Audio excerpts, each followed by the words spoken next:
श्लोक महला पहला। विस्माद नाद विस्माद वेद, विस्माद जी विस्माद भेद। विस्माद रूप विस्माद रंग, विस्माद ना गए फिरे जंत। विस्माद पौन विस्माद पानी, विस्माद अग्नि खेडे विडाणी। विस्माद धरती विस्माद खानी, विस्माद साध लगे प्राणी। विस्माद संजोग विस्माद विंजोग, विस्माद भुख विस्माद भोग। विस्माद सिफत विस्माद साला, विस्माद उजड़ विस्माद राम। विस्माद नेड़े विस्माद दूर, विस्माद वेखे हाजरा हजूर। वेख विडाणे रहा विस्मादे, नानक बुझना पूरे भागे। वेख विडाण रहा विस्मादे, नानक बुझना पूरे भागे। विस्माद एक ਉਹ ਅਵਸਥਾ ਜਿੱਥੇ ਮਨੁੱਖ ਦੀ ਸੋਚ ਸ਼ਕਤੀ ਸ਼ਿਥਲ ਹੋ ਜਾਏ, ਅੱਗੋਂ ਸੋਚ ਨਾ ਸਕੇ। ਐਸੀ ਹਾਲਤ ਵਿੱਚ ਜੋ ਅਵਸਥਾ ਬਣਦੀ ਹੈ ਉਹਨੂੰ ਅਚਰਜਤਾ, ਵਿਸਮਾਦ, ਰਹੱਸਮੈ, ਵਿਸਮੈ ਕਰਕੇ ਕਹਿੰਦੇ ਨੇ। ਆਸਾ ਦੀ ਵਾਰ ਦੀ ਜੋ ਇਹ ਤੀਸਰੀ ਪੌੜੀ ਹੈ, ਇਸ ਦੇ ਨਾਲ ਜੋ ਪਹਿਲੇ ਪਾਤਸ਼ਾਹ ਜੀ ਦੇ ਇਹ ਦੋ ਸ਼ਲੋਕ ਨੇ, ਇਹਦੇ ਚ ਕਾਦਰ ਦੀ ਤਰਫੋਂ ਵਰਤੀ ਹੈ ਜਿਹੜੀ ਕੁਦਰਤ ਤੇ ਕੁਦਰਤ ਦੇ ਜੋ ਵਿਸਮਾਦਤਾ ਹੈ, ਉਸ ਦਾ ਸਾਹਿਬ ਸ਼੍ਰੀ ਗੁਰੂ ਨਾਨਕ ਦੇਵ ਜੀ ਮਹਾਰਾਜ ਜ਼ਿਕਰ ਕਰਦੇ ਨੇ। ਅਜੋਕੇ ਸਮੇਂ 'ਚ ਵਿਸਮਾਦ ਮਨੁੱਖ ਦੀ ਜ਼ਿੰਦਗੀ 'ਚ ਖਤਮ ਹੁੰਦਾ ਜਾ ਰਿਹਾ ਹੈ, ਕਿਉਂਕਿ ਮਨੁੱਖ ਜਦ ਹੰਕਾਰੀ ਹੋ ਜਾਏ ਤਾਂ ਉਹ ਕਹਿ ਦਿੰਦਾ ਹੈ ਮੈਂ ਸਭ ਕੁਝ ਜਾਣਦਾ। ਜੈਸੇ ਇਹ ਦਾਵਾ ਹੋਵੇ ਕਿ ਮੈਂ ਸਭ ਕੁਝ ਜਾਣਦਾ, ਉੱਥੇ ਵਿਸਮਾਦ ਦਾ ਜਨਮ ਨਹੀਂ ਆਉਂਦਾ, ਉੱਥੇ ਰਹੱਸ ਦਾ ਜਨਮ ਨਹੀਂ ਆਉਂਦਾ, ਉੱਥੇ ਅਚਰਜਤਾ ਪੈਦਾ ਨਹੀਂ ਹੁੰਦੀ। ਹੈਰਾਨ ਕੁਨ ਅਵਸਥਾ ਉੱਥੇ ਬਣਦੀ ਹੈ ਜਦ ਐਸਾ ਮਨੁੱਖ ਸੋਚੇ ਤੇ ਉਸਦੇ ਕੋਲ ਬਾਰੀਕ ਬੁੱਧ ਹੋਵੇ ਕਿ ਮੈਂ ਜੋ ਕੁਝ ਵੇਖਿਆ ਹੈ ਪੂਰਾ ਨਹੀਂ ਵੇਖਿਆ, ਮੈਂ ਜੋ ਕੁਝ ਸੁਣਿਆ ਹੈ ਪੂਰਾ ਨਹੀਂ ਸੁਣਿਆ, ਮੈਂ ਜੋ ਕੁਝ ਸੋਚਿਆ ਹੈ ਪੂਰਾ ਨਹੀਂ ਸੋਚਿਆ, मैं जितना गवन कीता है फिर भी मैं पूरा गवन नहीं कीता। मैनू जो कुछ दिखाई दे रहा है ये इतना ही नहीं, ये होर भी है, ये होर भी है। ऐसी बुद्धि लई विनम्रता चाहिए, निर्माणता चाहिए। कहते ने एक बच्चा रहस्य विच जीवदा है, एक कवि रहस्य विच जीवदा है, एक संत रहस्य विच जीवदा है। इन्हां तिन्हां तो इलावा मनुख की जिंदगी विच अचरजता, विस्माद, हैरानकुन अवस्था देखनी बहुत औखी है। क्यों कि इन्हां तो बिना जो जीवन है वो अहंकारी है, ते अहंकारी की जिंदगी विस्माद नहीं होता।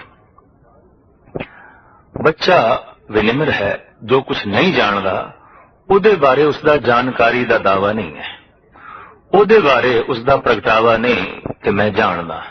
इस वास्ते बच्चा उड़दियां हुई तितलियां नूं वेख के भी विस्माद विच लीन हो जाता है।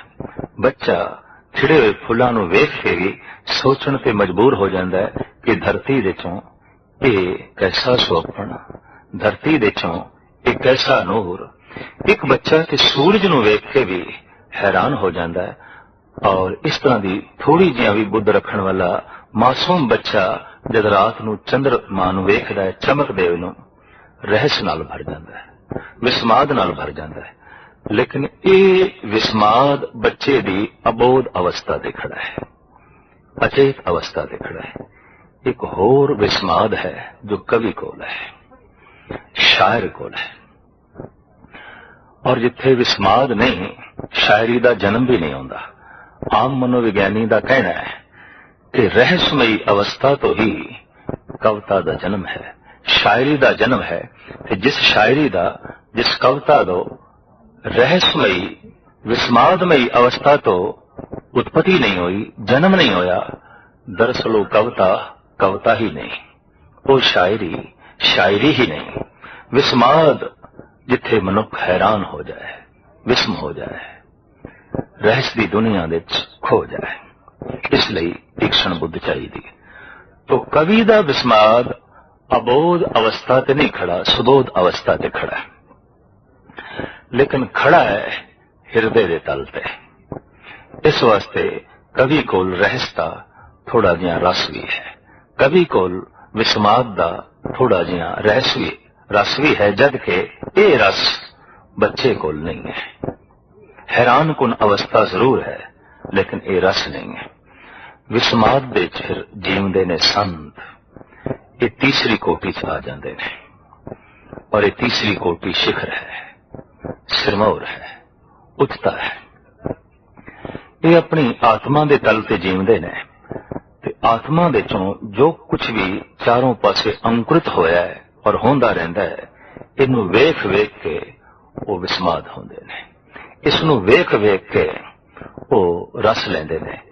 ऐसा जगत विच जो कुछ अंकुरित होंदा है उस परम आत्मा तो उन्नू वेख वेख के गुरु नानक देव जी महाराज कहंदे ने, मैं विस्माद दे चला गया, वेख विडान रिहा विस्माद, नानक बुझन पूरे भाग। साहिब कहंदे मैं ये विडान ये कौतक वेख के विस्माद हो गया। पर ये विस्मादमयी अवस्था भी साहिब कहंदे ने नानक बुझन पूरे भाग, कोई बुझदा है, कोई जानदा है पूरे भागा नाल। भाव उसदी प्रालब्ध उच्ची होवे, उसदे पूर्वले संस्कार महान होवन, उहदे ते प्रभु दी दया बहुत वड्डे पद्धर ते होवे, तां किदे वो विस्मादमयी जीवन जीवंदा है, रहस्य विच जीवंदा है। अजोकी सदी, ये जो 20वीं सदी है, ये रस विहीन हो गई है, क्योंकि रहस्य विहीन हो गई है। स्वाद विहीन हो गई है, क्योंकि विस्माद विहीन हो गई है। स्वाद ते उत्थे है जिथे विस्माद है, रस ते उत्थे है जिथे रहस्य है। रहस्य खो गया, रस खो गया, विस्माद खो गया, स्वाद खो गया। विस्माद क्यों खोया, रहस्य क्यों खोया, अहंकार वधिया। अहंकारी कहंदा है मैं बदलां नूं जो वेखिया मैं वेख लिया पूरा, और मैं जान भी लिया। मैं सूरज नूं जो वेखिया मैं वेख लिया पूरा, और मैं जान भी लिया।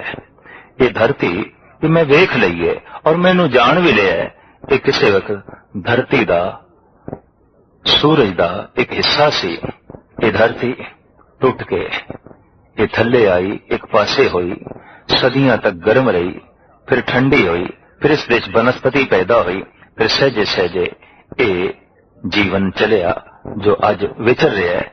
इस तरीके नाल एक जानकार बंदा कह देंदा मैं ते सब कुछ जानदा। इस वास्ते विज्ञानक दे कोल रहस्य नहीं होंदा, विस्माद नहीं होंदा, स्वाद नहीं होंदा।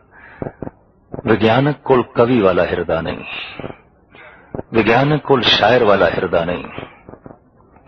उसदी पदार्थ दे नाल नेड़ता होंदी होई भी पदार्थ तो दूरी है, क्योंकि उसने पदार्थ दे वजूद नूं वेखिया, पदार्थ दी रूह नूं नहीं वेखिया। संसार दे आकार नूं वेखिया, उन्हें इस दी बुनियाद नूं नहीं वेखिया, उसने इस दे नूर नूं नहीं वेखिया। तो साहिब श्री गुरु नानक देव जी महाराज दा फरमान मैं वेखदा और वेख वेख के विस्माद हो रहे हैं, रहस्य विच खो गए हैं। की कुछ वेख रहे हैं और किन्ना पसारा है। इस श्लोक दे गिनती के मुताबिक गुरु नानक देव जी महाराज दसदे जा रहे ने, विस्माद नाद, विस्माद वेद। प्रथम ते मेरे लिए जो आवाज है, जो मेरे कान सुनते ने, इन्हू सुन सुन के मैं विस्माद दे चला जाना। असी भी सुनते हैं, बदलों की गर्जन सुनते हैं, कोयलों की कूकू सुनते हैं, ਮਨੁੱਖਾਂ ਦੇ ਬੋਲ ਸੁਣਦੇ ਹਾਂ, ਸਾਗਰ ਦਾ ਗਰਜਨ ਸੁਣਦੇ ਹਾਂ, ਪਵਨ ਦੀ ਸ਼ਾਸ਼ਾਂ ਸੁਣਦੇ ਹਾਂ, ਚਿੜੀਆਂ ਦਾ ਚਹਿਚਹਾਣਾ ਸੁਣਦੇ ਹਾਂ, ਸੰਗੀਤ ਸੁਣਦੇ ਹਾਂ, ਗੀਤ ਸੁਣਦੇ ਹਾਂ, ਪਰ ਵਿਸਮਾਦ ਨਹੀਂ, ਰਹਿਸ ਨਹੀਂ। ਕਾਰਨ ਅਸੀਂ ਨਾਦ ਦੀ ਖਲੜੀ ਵੇਖਦੇ ਹਾਂ, रूह नहीं वेखते, उपरों ही सुनते हैं। ये जितनियां आवाजां ने, जो शब्द, जो आवाज, जो स्वर, जो धुनी साडे कन विच पै रही है, गुरु नानक देव जी महाराज ते इंज कहते ने, जो बोलत है मृग मीन पंखेरू, सो बिन हर जापत है नहीं होर। मेरे लिए ते हे परमात्मा तू ही बोल रहे हैं, किधरे सागर दे गर्जन विच, किधरे पवन दी शाशां विच, किधरे मनुखां दी भाषा विच, किधरे बंदियां दी बोली विच, किधरे पंछियां दे चहचहाण विच। ये आवाज सब तेरी है, ये धुन सब तेरी है। जेता रूप काया तेरी, ये जितना आकार मैनू दिखाई दे रहा है, ये तेरी काया है, ये तेरा वजूद है। और इस वजूद दे चों जो कुछ भी प्रगट हो रहा है, ये तू ही है। तो साहिब कहते ने विस्माद नाद, ये जो शब्द है, ये जो स्वर है, ये जो आवाज है, इनू मैं सुनदा ते विस्माद हो जाना। हैरानगी होवेगी विस्माद शब्द नू सुन के, विस्माद आवाज नू सुन के। हाँ, आवाज दी अपनी महानता है, अगर इसनू किधरे बारीकियां दे नाल सुनिया जाए। कद किसी ने बारीकी नाल सुनिया है गऊ दा बोलना, कद किसी ने बारीकी नाल सुनिया है कुत्तियां दा भौंकना, कद किसी ने बारीकी नाल सुनिया है शेर दा गर्जना ते चिड़ियां दी चहचहाट। हकीकत है जिस दिन किसी ने भी बारीकी नाल सुनिया, बिस्मात तारी हो जाएगा और स्वाद दी गंगा वग तुरेगी। बारीकी नाल ये चारों पासे उमड़दे हुए बोल सुने, आवाजां सुनिया, स्वर ध्वनि नूं सुनिया, तां रहस दी दुनिया चो बंदा खो के रस दी दुनिया विच लीन हो जाएगा, आनंद माणेगा, परम रस। तो साहिब कहंदे ने विस्माद नाद, विस्माद वेद विद्या ज्ञान, अनंत प्रकार दा ज्ञान। साडे देश विच 64 प्रकार दी विद्या मनी गई है, लेकिन इसनूं फिर भी थोड़ा जिहा तकसीम करिए तां पदार्थ दा ज्ञान, कला दा ज्ञान, आत्मा दा ज्ञान, इंज 3 तरह दे ज्ञान विच 64 तरह दी विद्या आउंदी है। ते साहिब कहंदे ने जिहड़ी विद्या है, ये जिहड़ा ज्ञान है, इनू भी मैं महसूस जद करदा हां ते विस्माद दे चला जाना। ज्ञान, सूझ, समझ, ये विद्या, विद्या नू पढ़दे आया जिहड़ा विद्यार्थी विस्माद दे चला जाए वो संत है। ज्ञान हासिल करदियां करदियां जो विद्यार्थी, जो शागिर्द रहस दी दुनिया विच खो जाए, वो रस दी दुनिया विच लीन होके संत दा रुतबा हासिल कर लेंदा है, भगत दा रुतबा हासिल कर लेंदा है। तो साहिब कहंदे ने मैं इस विद्या नू महसूस करके, चारों पासे बिखरे हुए ज्ञान नू महसूस करके विस्माद हो जाना। और ज्ञान हर एक चीज दे छुपया होया है, लैण दी समर्था होवे। दरखत दा एक निक्का जिहा पत्ता भी अपने विच बहुत कुछ छुपाई बैठा है, जे असीं उसनू जानना चाहिए। रेत दा एक निक्का जिहा जरा अपने विच बहुत कुछ समेट के बैठा है, जे असीं खोलना चाहिए। सागर, सूरज दी किरण, चंद्रमा, मनुख, वनस्पति, पशु, पंखी, हर एक ज्ञान दे सागर ने। चारों पासे ज्ञान दा उमड़िया होया सागर है। मनुख अगर यतन करे तो इस सागर दे चों कुछ एक अमृत दे घुट पान करके रहस दी दुनिया विच खो सकदा है, रस दा आनंद मान सकदा है। तो साहिब कहंदे ने मैं जद विद्या नू महसूस करदा जो चारों पासे बिखरी पई है, ज्ञान नू महसूस करदा जो जर्रे जर्रे विच मौजूद है, तो मैं विस्माद हो जाना। विस्माद जी, विस्माद भेद। फिर मैं वेखदा जीवां नू और जीवां दे भेद नूं मैं ते विस्माद हो जाना। एक चिड़ी तोते नाल मेल नहीं खांदी, तोता कौवे नाल मेल नहीं खांदा, कौवा इल नाल मेल नहीं खांदी, इल बाज नाल मेल नहीं खांदा, बाज कबूतर नाल मेल नहीं खांदा, और इसे तरीके नाल कबूतर कोयना नाल मेल नहीं खांदा। सिर्फ है आकार दा भेद नहीं है, होर भी बारीक भेद है। सारे कुत्ते भी एक जैसे नहीं ने, सारे शेर भी एक जैसे शेर नहीं ने, सारियां बकरियां भी एक जैसियां बकरियां नहीं ने, सारियां भेड़ां भी एक जैसियां भेड़ां नहीं ने, और सारे मनुख भी एक जैसे मनुख नहीं ने, सारे दरख्त भी एक जैसे दरख्त नहीं ने। साहिब कहते ने जद मैं जीवां नूं वेखना जो बनस्पति दे च ने, पशु पंछियां दे च ने, कीड़े मकोड़ियां दे च ने, ते फिर मैं इन्हां दे भेद वेखना। बड़ी दूरी है, आपस दे च कोई मेल ही नहीं। बकरी दा की मेल है गऊ नाल, ते गऊ दा की मेल है शेर दे नाल, ते शेर दा की मेल हो सकदा है हाथी नाल, ते हाथी दा की मेल हो सकदा है घोड़ियां नाल। ये ते बड़ी दूरी है, भेद है। साहिब कहते हैं ऐसा जद मैं संसार दे भेद वेखदा, एक दरिया दा दूसरे दरिया नाल की मेल है, एक पहाड़ दा दूसरे पहाड़ नाल की मेल है, एक ग्रह नक्षत्र तारे सियारे दा दूजियां नाल की मेल है। दूरियां, भेद। इस भेद नूं जद मैं वेखदा तो विस्माद तारी हुंदा है। ये भेद आपां भी रोज वेखदे हां, चारों पासे सानू दिखाई देंदा है। बंदे बंदे दे च भेद है, मनुख मनुख दे च अंतराल है। सारा जीवन, सारे जीव महाराज कहते हैं इन्हां दे विचकार एक भेद दी दीवार है। ये भेद चाहे रंग दा है, रूप दा है, जात दा है, पात दा है, नस्ल दा है, और इस तो इलावा मनुखी दुनिया विच भाषा दा है, मजहब दा है। गरज के हर जीवां विच भेद है। रेशम दे कीड़े बिष्टा दे कीड़े जैसे नहीं है, बड़ा भेद है।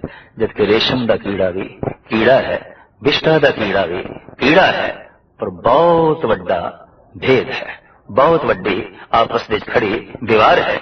इसी तरीके नाल मनुखा दे तल ते भेद है। तो सतगुरुदेव जी महाराज कहते हैं विस्माद जी, विस्माद भेद, विस्माद रूप, विस्माद रंग। फिर मैं रूप वेखना, चारों पासे बिखरे होया, पंछियां दा रूप, मनुखा दा रूप, पशुआं दा रूप, ते फिर इहदे ते चढ़िया होया मैं रंग वेखना। कोई किसे रंग दा, कोई किसे रंग दा, ते किसे नूं ते कई कई रंग दे दिते। एक एक मच्छी दे कई कई रंग देखण नूं मिलदे ने, एक एक पक्षी दे कई कई रंग देखण नूं मिलदे ने। और मनुख अगर थोड़ा जिहा भी धार्मिक है ते बारीक बुद्ध रखदा है, विस्माद तारी होए बिना रह नहीं सकेगा। हेमकुंड दी यात्रा दे समय एक उदासी महात्मा ने रस्ते दे बैंगणा दे एक खेत नूं वेख के ओदे नेत्र सज्जल होए ते बैंगण नूं गलवकड़ी च ले लिया, ओदे बूटे नूं। आम लोकां दी दृष्टि गोचर जब ये घटना हुई तो इंज महसूस होया जैसे कि पागल है, लेकिन नहीं। ओदी रचना तो बोल निकल रहे सन, बल बल जाऊं शाम सुंदर के अकथ कथा जाकी बात सुनी। हे अकथ प्रभु, हे श्याम सुंदर, अज तू इस बैंगण दे बड़ा सोहना मुखड़ा दिखाया है। श्याम रंग भी कितना सुंदर हो सकता है, श्याम रंग भी कितना प्रभावित कर सकता है, श्याम रंग भी कितना मन नूं अंदौलत कर सकता है। हे प्रभु, ये तू बैंगणा दे राही दिखाना सी मैनूं। रोज वेखदे हां बैंगण, लेकिन बैंगण दे श्याम सुंदर दे दर्शन कित्थे? इसलिए एक बारीक बुद्ध चाहिए है, इसलिए कवि दा हिरदा चाहिए, इसलिए संत दी आत्मा चाहिए। फिर ते बैंगण भी परमात्मा जैसे दिखाई देंगे, ते जे ये बुद्ध नहीं तो हो सकता है परमात्मा भी बैंगणा जैसे ही दिखाई देवे। कुछ भी नहीं, कुछ भी नहीं। तो सतगुरुदेव जी महाराज कहते हैं विस्माद रूप, विस्माद रंग। मैं रूप वेखदा, जिथे तक वेखदा ते फिर उन्हां दा रंग वेखदा।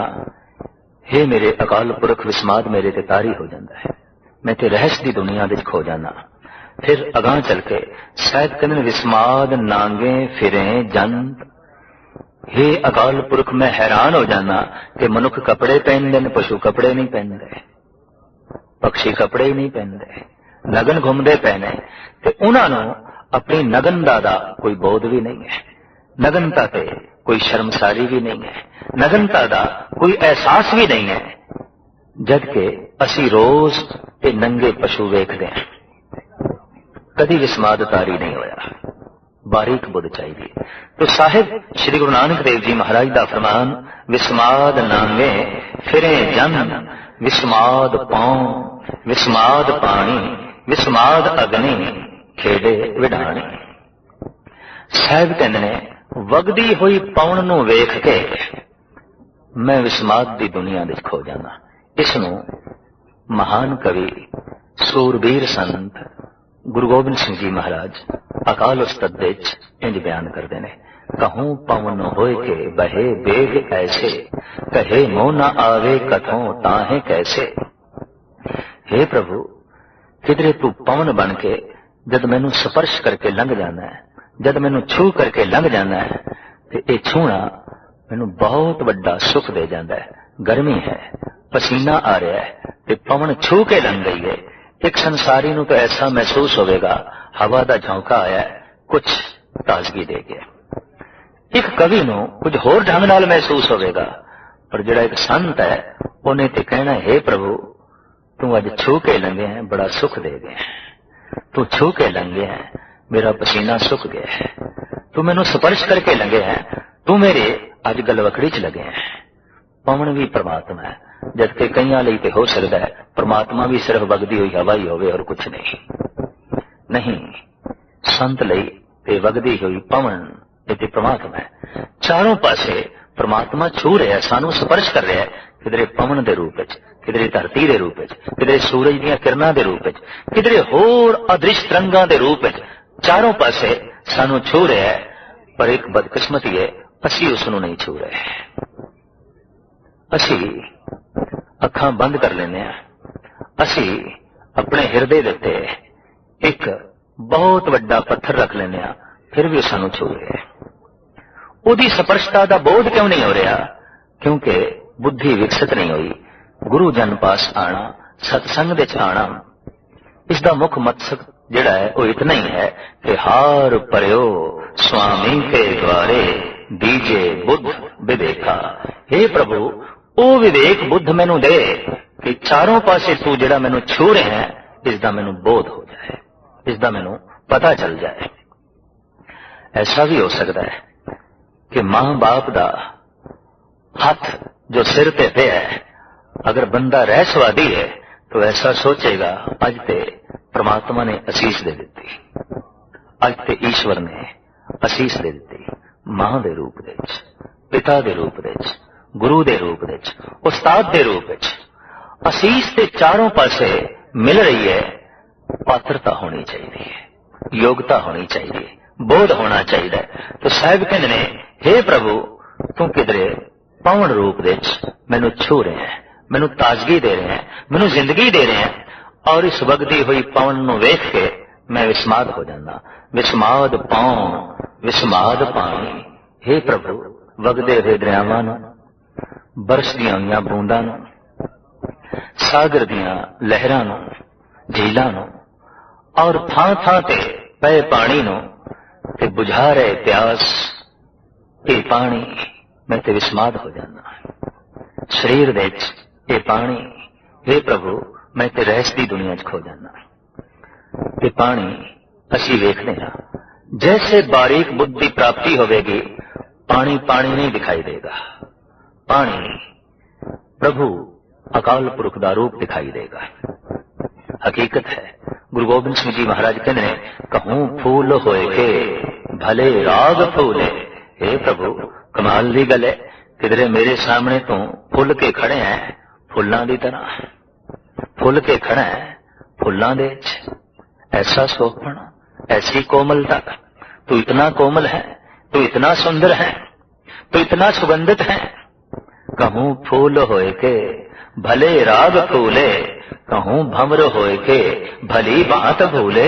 हे प्रभु मैं तो एक होर कौतक वेख के हैरान हो रहा कि किधरे भौरा हो के तू आप ही अपने रूप ते मस्त होया फिरदा है, आप अपनी सुगंधी ते मस्त होया फिरदा है, फुल दे चारों पासे परिक्रमा पिया करदा है, फुल तो आप, भौरा तो आप, अपने आप दे ऐसी लीनता, अपने आप दे ते ऐसा तू मोहित होया फिरदा है। ये एक दृष्टि है, एक धार्मिक दृष्टि है। जब ये मिलती है तो चारों पासे पसारा ब्रह्मदा ही दिखाई देता है। सतगुरुदेव जी महाराज कहते हैं, पानी नूं वेख के मैं विस्माद अवस्था चला जाना। प्यास लग रही है, पानी पींदियां जो शांति मिलती है, चैन मिलता है, शरीर नूं जो आराम मिलता है, हे प्रभु मैं दंग रह जाना। इतनी वड्डी तेरी ये दात, इतनी वड्डी तेरी ये सौगात, और इस विच इतना तू रस पा दिता, इतना तू जीवन पा दिता। विस्माद अग्नि खेडे विडाणी, मैं विस्माद हो जाना अग्नि नूं वेख के जो तरह तरह के कौतक तई कर दिए। किधरे बड़वा अगन, किधरे दावा अगन, किधरे जठर अगन। दावा अगन जो बनस्पति दे विच है, बड़वा अगन जो सागर दे विच है, जठर अग्नि जो जीवां दे शरीर दे अंदर है। साहिब कहंदे ने मैं ते दंग हां, वख-वख ये अग्नियां वख-वख कौतक कर रही ने, अपने अपने ढंग नाल ये तमाशा कर रही ने, और इन्हां दा तमाशा मैं रोज पिया वेखदा। किधरे बड़वा अगन सागर नूं अंदोलित करके उन्होंने बदलों का रूप दे देंदी है, किधरे दावा अग्नि बनस्पति विचों प्रगट होके तरह तरह के होर कौतक कर दिए, ते किधरे शरीरां दे जठर अग्नि पाचन शक्ति का काम कर दिए, जीवन देण का काम कर दिए।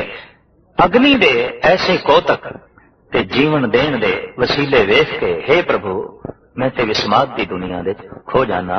विस्माद अग्नि खेडे विडाणी, विस्माद धरती विस्माद पानी। साहिब कहते हैं मैं विस्मादमयी अवस्था चला जाना धरती के कौतक वेख के, धरती की होंद नूं वेख के, इहदी कृत कर्म नूं वेख के।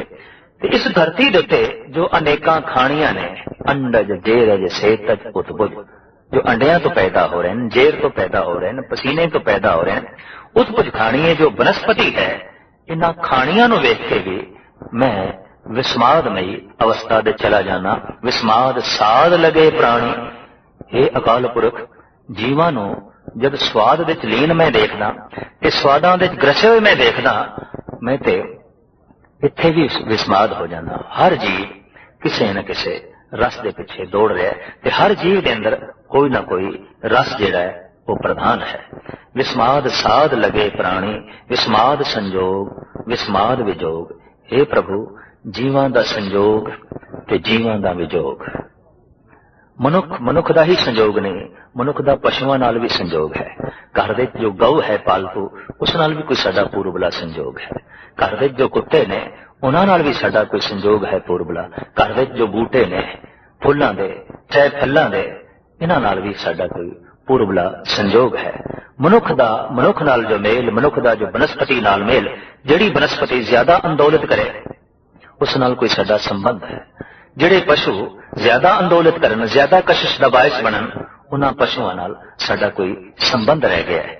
और इसी तरीके नाल जिहड़ा मनुख ज्यादा प्रभावित करे ते जिसकी चाहत बहुत ज्यादा पैदा होवे, उस नाल कोई संजोग साडा पूर्वला भी है। तो सतगुरुदेव जी महाराज कहते हैं जीवां दे तरह तरह दे मैं संजोग वेखदा, वेख के हैरान हो जाना कि संजोग दे नाल जुड़िया होया विजोग वेखदा, विछोड़ा वेखदा, मिलना है ते फिर विछड़ना है, ये भी मैनू विस्मादमयी अवस्था विच लै जांदा है। विस्माद भुख, विस्माद भोग, जीवां नूं जो भुख लगदी है ये वेख के भी मैं हैरान हो जाना। ते भुख लगे मनुख जद भोग दे लीन होंदे ने, रस दे लीन होंदे ने, तां उस भुख नूं वेख के ते भोग नूं वेख के हे प्रभु मैं ते समाधि लीन हो जाना। विस्माद सिफत, विस्माद साला, तेरी जिहड़ी सिफत ओ सलाह है उसदे जो रस है ते आनंद है, हे प्रभु ये वेख के भी मैं विस्माद हो जाना। विस्माद उजड़ विस्माद राह, तरह तरह की उजाड़ ते रस्ते, भटकना ते मार्ग ते चलना, चाहे ये भटकना जमीन ते होवे ते चाहे चलना जमीन ते होवे, ਤੇ ਚਾਹੇ ਇਹ ਭਟਕਣਾ ਸੁਰਤ ਦਾ ਹੋਵੇ ਤੇ ਸਹੀ ਢੰਗ ਨਾਲ ਚੱਲਣਾ ਮਨੁੱਖ ਦੀ ਸੁਰਤ ਦਾ ਹੋਵੇ। ਸਾਹਿਬ ਕਹਿੰਦੇ ਇਸ ਭਟਕਣੇ ਨੂੰ ਵੇਖ ਕੇ, ਉਸ ਉੱਜੜ ਨੂੰ ਵੇਖ ਕੇ, ਉਜਾੜ ਨੂੰ ਵੇਖ ਕੇ ਤੇ ਰਸਤਿਆਂ ਨੂੰ ਵੇਖ ਕੇ ਇਹ ਵੀ ਮੈਂ ਵਿਸਮਾਦਮਈ ਅਵਸਥਾ ਵਿੱਚ ਲੀਨ ਹੋ ਜਾਣਾ। ਵੇਖ ਵਿਡਾਣ ਰਿਹਾ ਵਿਸਮਾਦ, ਨਾਨਕ ਬੁੱਝਣ ਪੂਰੇ ਭਾਗ। ਮੈਂ ਇਸ ਵਿਸਮਾਦ ਨੂੰ ਵੇਖ ਕੇ ਆਨੰਦਮਈ ਅਵਸਥਾ ਵਿੱਚ ਲੀਨ ਹੋ ਕੇ ਰਸ ਮਾਣਦਾ, ਪਰ ਇਹ ਵਿਸਮਾਦ ਬੁਝਿਆ ਜਾਂਦਾ ਹੈ ਉੱਚੇ ਭਾਗਾਂ ਨਾਲ, ਉੱਚੀ ਬਖਸ਼ਿਸ਼ ਨਾਲ, ਉੱਚੀ ਰਹਿਮਤ ਨਾਲ। ਮਹਲਾ ਪਹਿਲਾ। ਕੁਦਰਤ ਦਿਸੈ ਕੁਦਰਤ ਸੁਣਿਐ, ਕੁਦਰਤ ਭਉ ਸੁਖ ਸਾਰ। ਕੁਦਰਤ ਪਾਤਾਲੀ ਆਕਾਸੀ, ਕੁਦਰਤ ਸਰਵ ਆਕਾਰ। ਕੁਦਰਤ ਵੇਦ ਪੁਰਾਣ ਕਤੇਬਾਂ, ਕੁਦਰਤ ਸਰਵ ਵਿਚਾਰ। ਕੁਦਰਤ ਖਾਣਾ ਪੀਣਾ ਪਹਿਨਣ, ਕੁਦਰਤ ਸਰਬ ਪਿਆਰ। ਕੁਦਰਤ ਜਾਤੀ ਜਿਨਸੀ ਰੰਗੀ, ਕੁਦਰਤ ਜੀ ਜਹਾਨ। ਕੁਦਰਤ ਨੇਕੀਆਂ ਕੁਦਰਤ ਬਦੀਆਂ, ਕੁਦਰਤ ਮਾਨ ਅਭਿਮਾਨ। ਕੁਦਰਤ ਪੌਣ ਪਾਣੀ ਬੈਸੰਤਰ, ਕੁਦਰਤ ਧਰਤੀ ਖਾਕ। ਸਭ ਤੇਰੀ ਕੁਦਰਤ ਤੂੰ ਕਾਦਰ ਕਰਤਾ, ਪਾਕੀ ਨਾਹੀ ਪਾਕ। ਨਾਨਕ ਹੁਕਮੇ ਅੰਦਰ ਵੇਖੈ, ਵਰਤੇ ਤਾਕੋ ਤਾਕ। ਪੌੜੀ। ਆਪੀ ਨੇ ਭੋਗ ਭੋਗ ਕੇ ਹੋਏ ਬਸਮਣ ਭੌਰ ਸਿਧਾਇਆ। ਵੱਡਾ ਹੋਆ ਦੁਨੀਦਾਰ, ਗਲ ਸੰਗਲ ਘਤ ਚਲਾਇਆ। ਅਗੇ ਕਰਨੀ ਕੀਰਤ ਵਾਚੀਏ, ਪਹਿਲੇ ਖਾ ਕਰ ਸਮਝਾਇਆ। ਥਾਉ ਨ ਹੋਵੇ ਪੌਂਦਈ, ਹੁਣ ਸੁਣੀਏ ਕਿਆ ਰੁਆਇਆ। ਮਨ ਅੰਧੇ ਜਨਮ ਗਵਾਇਆ, ਮਨ ਅੰਧੇ ਜਨਮ ਗਵਾਇਆ। ਆਸਾ ਦੀਵਾਰ ਜੋ ਗੁਰੂ ਨਾਨਕ ਦੇਵ ਜੀ ਮਹਾਰਾਜ ਦੀ ਅਜ਼ੀਮ ਰਚਨਾ ਹੈ, ਮਹਾਨ ਰਚਨਾ ਹੈ। ਉਸ ਆਸਾ ਦੀਵਾਰ ਦੀ ਇਹ ਤੀਸਰੀ ਪੌੜੀ ਦੀ ਵਿਚਾਰ, ਜਿਸ ਦਾ ਪਾਵਨ ਪਵਿੱਤਰ ਸ਼ਲੋਕ ਹੈ, ਕੁਦਰਤ ਦਿਸੇ ਕੁਦਰਤ ਸੁਣੀਏ, ਕੁਦਰਤ ਭਉ ਸੁਖ ਸਾਰ। ਕੁਦਰਤ ਕਲਾ, ਕੁਦਰਤ ਈਸ਼ਵਰ ਦੀ ਲੀਲਾ, ਕੁਦਰਤ ਈਸ਼ਵਰ ਦੀ ਹਿਕਮਤ, ਕੁਦਰਤ ਈਸ਼ਵਰ ਦੀ ਬਨਾਵਟ, ਈਸ਼ਵਰ ਦੀ ਸਾਜੀ ਹੋਈ ਇਹ ਪ੍ਰਕਿਰਤੀ, ਇਹ ਸੰਸਾਰ, ਸਭ ਕੁਝ ਦੇ ਵਿੱਚ ਉਸ ਦੀ ਕਲਾ ਵਰਤ ਰਹੀ ਹੈ। ਐਸਾ ਆਮ ਸੰਤਾਂ ਨੂੰ ਦਿਖਾਈ ਦਿੰਦਾ ਹੈ। ਕੁਦਰਤ ਦਿਸੇ, ਅੱਖਾਂ ਵਿੱਚ ਜੋ ਕੁਝ ਦਿਖਾਈ ਦਿੰਦਾ ਹੈ, ਅੱਖਾਂ ਵਿੱਚ ਜਿਹੜੀ ਇਹ ਦ੍ਰਿਸ਼ਟ ਹੈ, ਇਹ ਉਸ ਦੀ ਇੱਕ ਕਲਾ ਹੈ, ਉਸ ਦੀ ਇੱਕ ਕੁਦਰਤ ਹੈ। ਛੋਟੀ ਜਿਹੀਆਂ ਇਹ ਦੋ ਅੱਖਾਂ ਪਹਾੜ ਵੀ ਵੇਖ ਲੈਂਦੀਆਂ, ਆਸਮਾਨ ਵੀ ਵੇਖ ਲੈਂਦੀਆਂ, ਸਾਗਰ ਵੀ ਵੇਖ ਲੈਂਦੀਆਂ। ਚਾਰੋਂ ਪਾਸੇ ਨਿਗਾਹ ਮਾਰੀਏ, ਇਹ ਛੋਟੀ ਜਿਹੀਆਂ ਅੱਖਾਂ ਬਹੁਤ ਕੁਝ ਦੇਖਦੀਆਂ ਨੇ। ਦੇਖਣਾ ਇੱਕ ਮਹਾਨ ਕਲਾ ਹੈ, ਤੇ ਇਹ ਕਲਾ ਉਸ ਮਹਾਨ ਕਲਾਕਾਰ ਅਕਾਲ ਪੁਰਖ ਦੀ ਦੇਣ ਹੈ। ਅਹਿਮੀਅਤ ਦਾ ਤੇ ਉਦੋਂ ਪਤਾ ਚੱਲਦਾ ਹੈ ਜਦ ਕਿਸੇ ਕੋਲ ਇਹ ਕਲਾ ਉਹ ਕਲਾਕਾਰ ਖੋ ਲੈਂਦਾ ਹੈ। ਜਦ ਕਿਸੇ ਦੇ ਨੇਤਰਾਂ ਵਿੱਚ ਇਹ ਜੋਤ ਨਹੀਂ ਰਹਿੰਦੀ, ਫਿਰ ਪਤਾ ਚੱਲਦਾ ਹੈ ਕਿ ਉਸ ਕਾਦਰ ਦੀ ਇਹ ਕਿਤਨੀ ਵੱਡੀ ਕੁਦਰਤ ਹੈ, ਜਿਸ ਤੋਂ ਮੈਂ ਵਾਂਝਾ ਰਹਿ ਗਿਆ। ਤੋ ਸਾਹਿਬ ਕਹਿੰਦੇ ਕੁਦਰਤ ਦਿਸੇ, ਅੱਖਾਂ ਵਿੱਚ ਦ੍ਰਿਸ਼ਟ ਸ਼ਕਤੀ ਜਿਹੜੀ ਹੈ ਇਹ ਉਸ ਦੀ ਕਲਾ ਹੈ, ਤੇ ਅੱਖਾਂ ਦੇ ਰਾਹੀਂ ਜੋ ਕੁਝ ਦਿਖਾਈ ਦੇ ਰਿਹਾ ਹੈ ਸਭ ਉਸ ਦੀ ਕੁਦਰਤ ਹੈ। ਕੁਦਰਤ ਦਿਸੇ, ਕੁਦਰਤ ਸੁਣੀਏ, ਇਹਨਾਂ ਕੰਨਾਂ ਵਿੱਚ ਜੋ ਕੁਝ ਸੁਣਾਈ ਦੇ ਰਿਹਾ ਹੈ ਇਹ ਉਸ ਦੀ ਕਲਾ, ਇਹ ਉਸ ਦੀ ਦੇਣ, ਇਹ ਉਸ ਦੀ ਬਖਸ਼ਿਸ਼। ਦਰਅਸਲ ਧਰਮ ਵੀ ਇੱਕ ਕਲਾ ਹੈ, ਔਰ ਜਦ ਵੀ ਕੋਈ ਮਨੁੱਖ ਪੂਰਨ ਤੌਰ ਤੇ ਧਾਰਮਿਕ ਹੋ ਜਾਂਦਾ ਹੈ, ਉਹ ਕਲਾਕਾਰ ਹੀ ਹੋ ਜਾਂਦਾ ਹੈ। ਈਸ਼ਵਰ ਵੀ ਕਲਾਕਾਰ ਹੈ, ਐਸਾ ਜੀਵੰਤ ਕਲਾਕਾਰ ਹੈ ਕਿ ਉਹ ਆਪਣੀ ਕਲਾ ਦੇ ਨਾਲ ਜੁੜਿਆ ਹੋਇਆ। ਜਿੱਥੇ ਜਿੱਥੇ ਵੀ ਇਹ ਕਲਾ ਵਿਖਰੀ ਹੋਈ ਹੈ, ਉਸ ਦੇ ਚ ਉਹ ਕਲਾਕਾਰ ਬੈਠਾ ਹੈ। ਤਾਂ ਸਾਹਿਬ ਕਹਿੰਦੇ ਨੇ ਕੰਨ ਜੋ ਕੁਝ ਸੁਣਦੇ ਨੇ, ਇਹ ਵੀ ਇੱਕ ਕਲਾ ਹੈ, ਇਹ ਵੀ ਇੱਕ ਕੁਦਰਤ ਹੈ ਔਰ ਇਸ ਕੁਦਰਤ ਵਿੱਚ ਉਹ ਆਪ ਹੈ ਭਾਵੇ ਸ਼ਕਤੀ, ਉਹ ਆਪ ਹੈ ਕੁਦਰਤ ਦਿਸੇ ਕੁਦਰਤ ਸੁਣੀਏ ਕੁਦਰਤ ਭਾਉ ਸੁਖ ਸਾਰ। ਇਹ ਵੀ ਉਸ ਦੀ ਕਲਾ ਹੈ ਕਿ ਜੀਵਾਂ ਦੇ ਅੰਦਰ ਜੋ ਭੈ ਹੈ ਤੇ ਭੈ ਸੁਖ ਦਾ ਸਾਰ ਹੈ। ਇੱਥੇ ਤਰਕ ਖੜੀ ਹੋ ਸਕਦੀ ਹੈ ਭੈ ਨੂੰ ਇੱਕ ਮਾਨਸਿਕ ਰੋਗ ਆਖਿਆ ਗਿਆ ਹੈ। ਭੈ ਮਨੁੱਖ ਦਾ ਵਿਕਾਸ ਰੋਕ ਦਿੰਦਾ ਹੈ, ਚਾਹੇ ਉਹ ਕੈਸਾ ਵੀ ਭੈ ਹੋਵੇ। ਪਰ ਸਤਿਗੁਰੂ ਦੇਵ ਜੀ ਮਹਾਰਾਜ ਇੱਥੇ ਜਿਸ ਭੈ ਦਾ ਜ਼ਿਕਰ ਕਰ ਰਹੇ ਨੇ ਉਹ ਨਿਰਮਲ ਭੈ ਹੈ।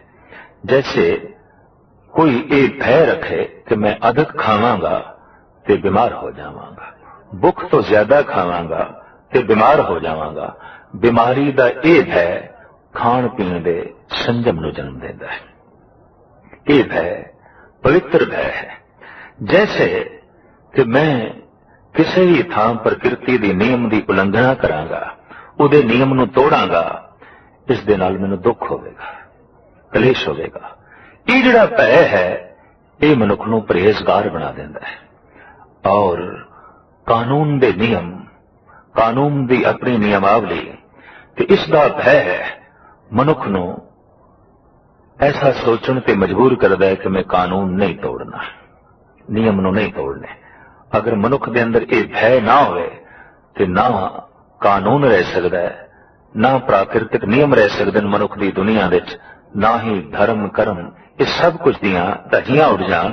ਦਰਅਸਲ ਮਨੁੱਖ ਦਾ ਇਹ ਭੈ ਹੈ ਕਿ ਭੈ ਪ੍ਰਮਾਤਮਾ ਨੂੰ ਮੰਨਣ ਤੇ ਮਜਬੂਰ ਕਰ ਦਿੰਦਾ ਹੈ ਔਰ ਭੈ ਕਾਨੂੰਨ ਦੀ ਹਿਫਾਜ਼ਤ ਕਰਨ ਤੇ ਮਨੁੱਖ ਨੂੰ ਮਜਬੂਰ ਕਰ ਦਿੰਦਾ ਹੈ। ਸਮਾਜ ਦੇ ਨਿਯਮ ਦਾ ਵੀ ਉਦਾਹਰਣ ਹੋ ਜਾਂਦਾ ਹੈ। परमात्मा आप निर्मल है, पावन है, पवित्र है, इस वास्ते उसका भय भी पवित्र है। परमात्मा का भय मनुख नूं निर्मल कर देंदा है, पावन कर देंदा है। साहिब कहते निर्भव जपे सगल भव मिटे। परमात्मा का भय दुनियावी भय मिटा देंदा है। निर्मल भव पाया हर गुण गाया हर वेखे राम हदूरे। जिस दिन का निर्मल भय प्राप्त होया है उस परमात्मा का हुण हर थां राम हाजिर नाजर दिखाई दे रहा है। तो साहिब कहते हैं जीवां दे अंदर ये जिहड़ा भय है ये सुख दा सार है, ये जीवां नूं संजमी बनांदा है, ये मनुख नूं बकायदा मर्यादा विच रखदा है।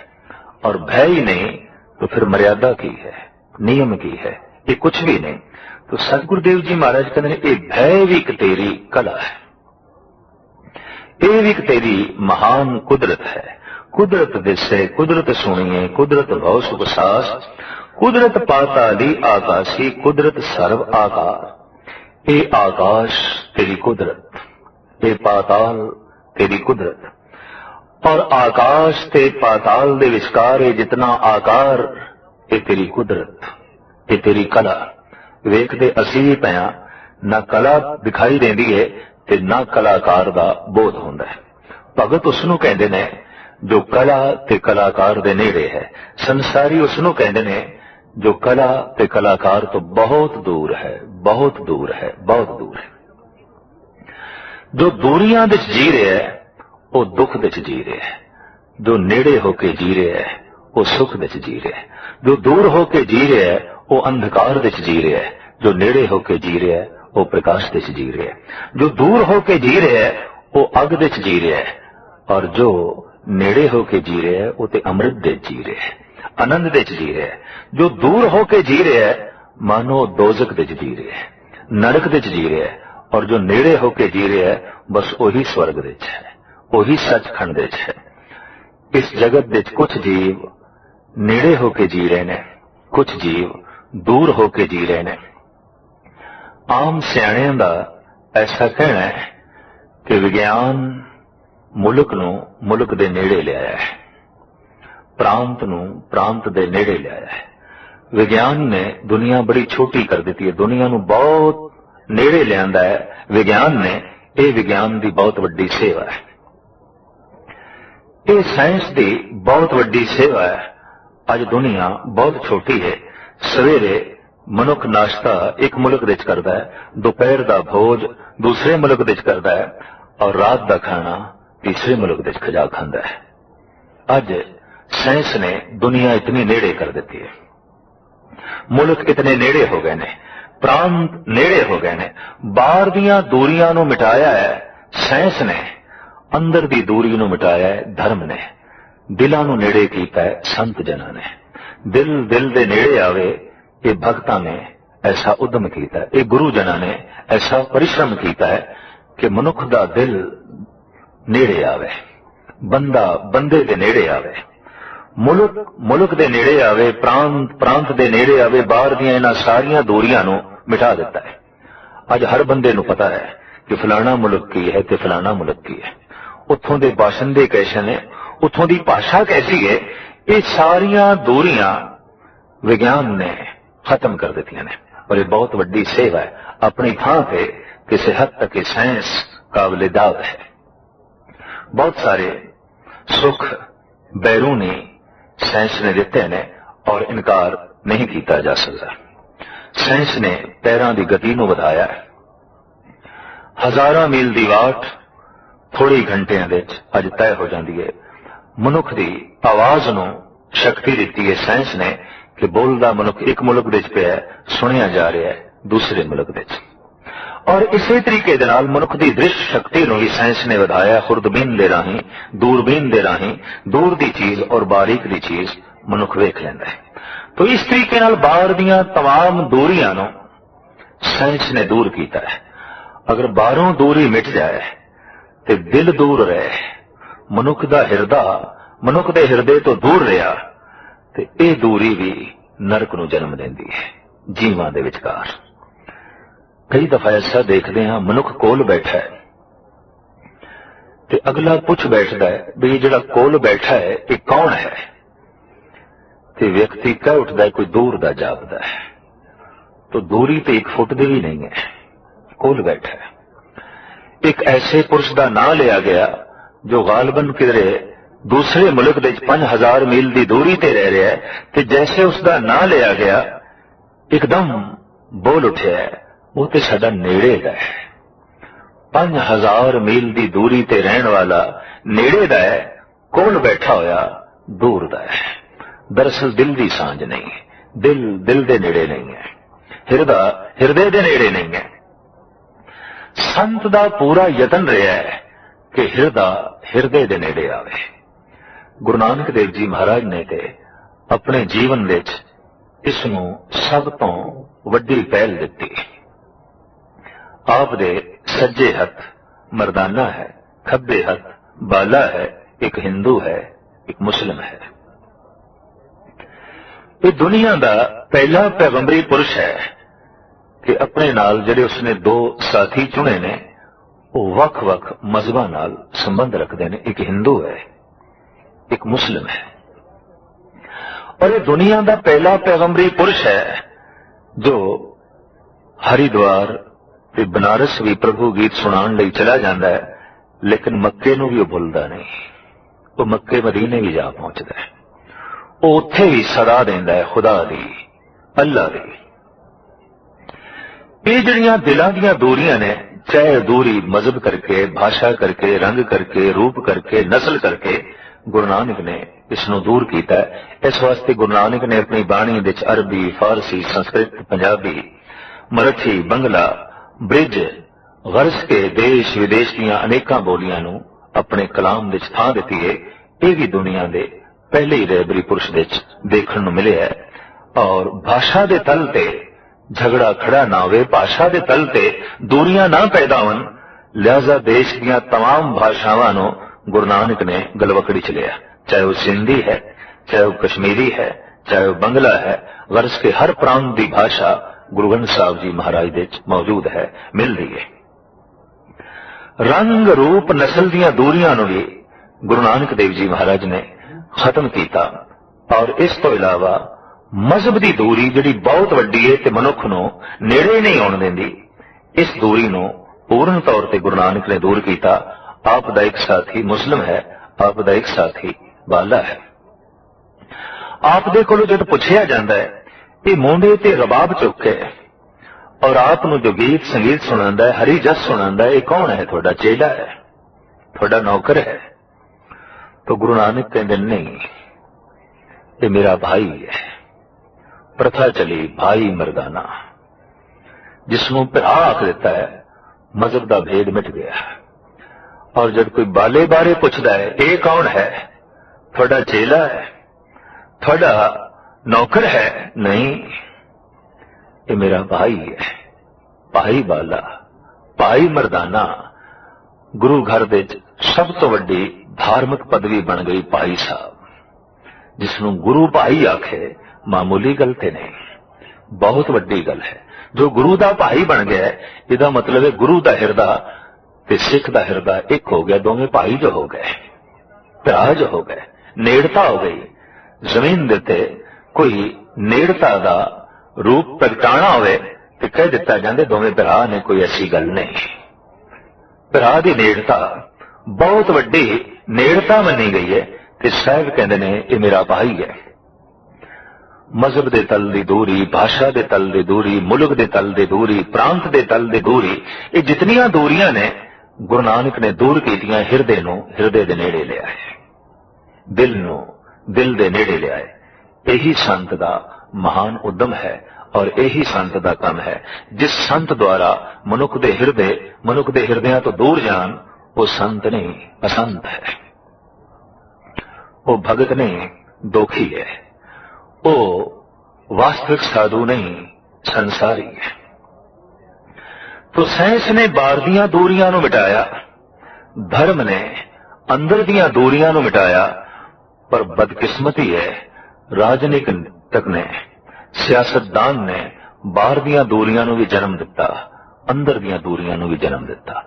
अज संसार दे जितनी दूरी है हिरदे दी हिरदे नाल या मुल्क दी मुल्क नाल, ये साइंस करके नहीं, ये धर्म करके नहीं, ये राजनीति करके, ये सियासत करके। और इसकी लोड़ शायद इस वास्ते पै गई कि मनुख पूर्ण तौर पर धार्मिक नहीं सन। धर्म दिल नूं दिल दे नेड़े लियाउंदा है, भेद मिट जांदा है, कौन रशियन ते कौन अमेरिकन, कौन चीनी ते कौन पाकिस्तानी, सब एक, हिरदे एक मिक हो गए। बाहर दियां दूरियां अंदर दियां दूरियां ये सारियां मिट जांदियां ने धर्म नाल। पर साइंस ने अपने ढंग नाल काम कीता, बाहर दी दुनिया नूं बहुत नेड़े लियांदा और अंदर दे हिरदे संत जना ने नेड़े लियांदे। अगर जगत दे अज दूरियां मिलदियां ने तो सियासत करके एक प्रांत दा दूजे प्रांत नाल मिलना कठिन हो रहा है, एक मुल्क दा दूजे मुल्क नाल मिलना कठिन हो रहा है। जिथे भरावां दी तरह सारी पृथ्वी ते आमदो रफ्त सी, अज हर मुल्क दे सियासतदान ने रोकां खड़ियां कर दित्तियां ने। ये आ सकदे ने, ये नहीं आ सकदे। ते जिहड़ा देश जितना ज्यादा संपन्न हो जांदा है, वो गरीबां लई दरवाजे बंद कर दिंदा है। जिहड़ा देश जितना ज्यादा उन्नत हो जांदा है, वो पछड़ियां लई अपने दरवाजे बंद कर दिंदा है। किधरे ये भी ना उन्नत हो जान, किधरे ये भी ना महान हो जान। ये धर्म की सोचनी नहीं, ये साइंस की सोचनी नहीं, ये राजनीति की सोचनी है, ये सियासत की सोचनी है। तो जितनियां ये दूरियां ने जगत विच, ये राजनीति करके है। कि जिस दिन पूर्ण तौर पर दुनिया स्वस्थ होगी, धार्मिक होगी, उस दिन राजनीति विदा हो जाएगी, इसकी लोड़ ही नहीं रहेगी। ये शायद इस वास्ते है कि दुनिया पूर्ण तौर पर धार्मिक नहीं है, दुनिया पूर्ण तौर पर संत नहीं है। साहिब श्री गुरु नानक देव जी महाराज बहुत नेड़े होके कुदरत नूं वेख रहे हैं, उस कलाकार नूं वेख रहे हैं। और जब कुदरत दे कादर इतना नेड़े है तो सतगुरु थां थां ते बोध करा रहे हैं, तुसी रब दे नेड़े हो, रब तुहाडे नेड़े है। ऐसा बोध होंदे ही सारा संसार मनुख दे नेड़े हो जाता है हजूर कत दूर बतावो, धुंधर बांधो सुंदर पाओ। सतगुरु कहते ने क्यों दूर कहते हो? है हजूर बिल्कुल नेड़े है हजूर कत दूर बताओ, धुंधर बांधो सुंदर पाओ। अपने मन दियां दूरियां मिटाओ, वो ते नेड़े है, वो ते बिल्कुल कोल है। और उस सुंदर प्रभु नो गलवकड़ी दे चलो, उहदे मिलाप दा आनंद माणो। सिर्फ है अंदरों दूरियां नू मिटाओ, वो ते जाहिर जहूर हैं कि हाजिर हजूर हैं। मोह मोया जाने दूर है, कहो नानक सदा हजूर है, वो ते कोल है, बिल्कुल निकट है। तो खैर अगर परमात्मा की दूरी महसूस हो रही है तो इसका स्पष्ट कारण है कि हिरदे विच धर्म नहीं, धर्म का दीवा अजे नहीं जलिया। ते जिस दिन रब की नेड़ता महसूस हो गई उस दिन सारा संसार नेड़े है, कुछ भी दूर नहीं। हिंदू भी नेड़े, मुस्लिम भी नेड़े, ईसाई भी अपना, सिख भी अपना, जैन ते बौद्ध ये सब पाई, ये सिर्फ फिर नाम रह जाएंगे मनुखों के। जिवें एक परिवार विच 10 जीव ने ते 10 दे नाम ने, इसी तरीके नाल उस लई संसार सारा एक परिवार बन जाता है। जैन, बौद्ध, सिख, ईसाई, मुस्लिम, हिंदू ये सिर्फ परिवार दे जो है फर्दां दे नाम रह जाएंगे, परिवार दे मनुखों दे नाम रह जाएंगे। इस तो इलावा होर कुछ नहीं, नेड़ता बनी रहेगी। और जिस दिन इस तरह की नेड़ता हुई पृथ्वी स्वर्ग होवेगी, पृथ्वी ही जन्नत होवेगी।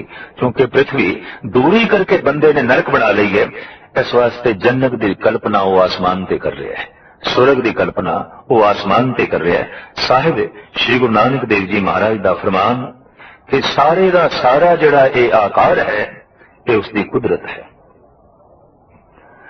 जो कुछ ये पाताल के आकाश ने ते इस दे विच जो कुछ भी है सब कुछ दे करते पुरख की कला वरत रही है कि कलाकार इस कला विच आप बैठा होया है।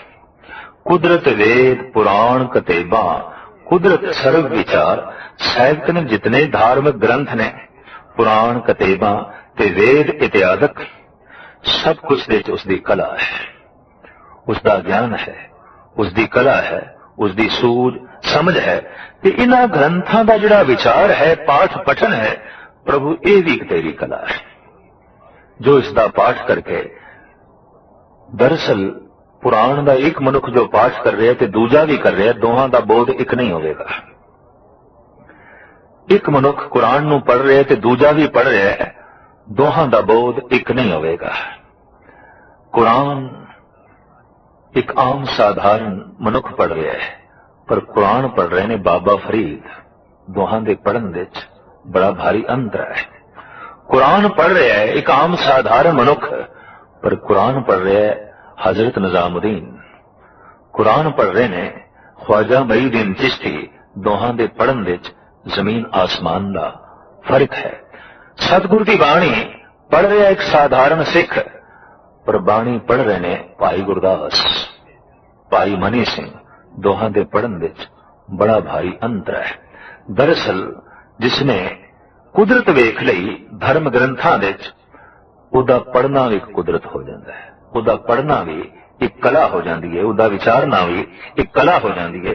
तो साहिब कहंदे ने सारे धर्म ग्रंथां दा जिहड़ा विचार है ये भी प्रभु तेरी कला है।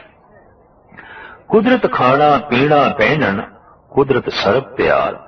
सारे दा सारा समग्र प्यार, चाहे पदार्थ का प्यार, संसार का प्यार, परिवार का प्यार, पद प्रतिष्ठा का प्यार, जिस ढंग का भी ये प्यार है, हे प्रभु प्यार दे भी तेरी कला है, तेरी देन है, ये भी तेरी लीला है। और जितना खाना है, पीना है, पहनना है, हे प्रभु सब कुछ दे तेरी कला है। ये पहनना तेरी कला है, ये खाना ये तेरी कला है, ये पीना तेरी कला है, और इस खाण पीण की भुख का होना, हे प्रभु सब तेरी कला है। सब कादर तेरी दिती हुई एक कुदरत है, दात है। कुदरत जाति जिनसी रंगी, कुदरत जी जहान। जहान दे सारे जीव ते जीवां दी वख-वख जातां ते जिनसां ते रंग, हे प्रभु ये भी तेरी कुदरत है, ये भी तेरी कला है। कुदरत नेकियां, कुदरत बदियां, कुदरत मान अभिमान। अभिमान विच ग्रसिया होया एक मनुख अभिमानी, हे प्रभु मैं उत्थे भी देखना, उहदे च भी तेरी एक कला है। तेरी कला करके वो अहंकार कर रहा है, ते कला तो अंदरों खो लवे ते अहंकार की करेगा, अभिमान की करेगा। और कुदरत करके ही, तेरी कला करके ही नेकियां दा जन्म है, बदियां दा जन्म है, मान दा जन्म है, अभिमान दा जन्म है। व्यापक रूप विच तेरी ये कला काम कर रही है। कुदरत पाउण पानी बैसंतर, कुदरत धरती खाक। धरती दी ए खाक ते धरती दे उत्ते ए बल रही बैसंतर। सूरज दे विच प्रगट हो रही ये रोशनी और ये पाउण ते पानी, हे प्रभु सब तेरी कला, तेरी बनावट। जैसे कोई मुसव्वर एक चित्र बनाता है तो चित्र उस कलाकार की एक कला है, चारों पासे जो व्यापक दिखाई दे रहा है। सतगुरु कहते हैं उस महान कलाकार भी एक कला है। सब तेरी कुदरत, सब तेरी ही ये कला है, सब तेरी कुदरत, तू कादर करता पाकी नाही पाक। सारी कुदरत दा तू करता है, तू कादर है, तू मालिक है, पाकी नाही पाक। तेरी वडियाई पाक है, पवित्र है, शुद्ध है, मलन नहीं। तेरी कृत पाक है, तू करता पाक है, इस वास्ते तेरी महिमा भी पाक है। नानक हुक्मे अंदर वेखे, वरते ताको ताक। तू सारिया जीवां दे एक सार होके वरत रहे हैं ते सारिया दे अंदर बैठ के तू सब नूं वेख रहे हैं, सब नूं जो है जान रहे हैं। इन्हां दो श्लोकां दे नाल जो पावन पौड़ी है वो ये है, आप ही ने भोग भोग के ओए भस्मण भौर सिधाया। उस जीव ने, उस प्रभु दी अंश ने आप ही शरीर दे च रह के तरह तरह दे भोग भोगे, तरह तरह दे रस ले ते अंत नूं जीव एक पासे होया, भौर एक पासे होया, देही भस्म हो गई। भौरा अगां उड़ गया, वड्डा होआ दुनीदार, गल संगल घत चलाया। बड़ा वड्डा सी, दुनिया दे बड़ी महिमा सी, बड़ी वडियाई सी, बड़ी शानो शौकत सी, पर जैसे भौरा इस तन तो एक पासे होया, संसार दी सारी मान मर्यादा एक पासे रह गई। दरअसल जिस ढंग नाल संसार विच मान मर्यादा प्राप्त करी दी है, निरंकार दी दुनिया विच मान मर्यादा प्राप्त करन दा ढंग होर है।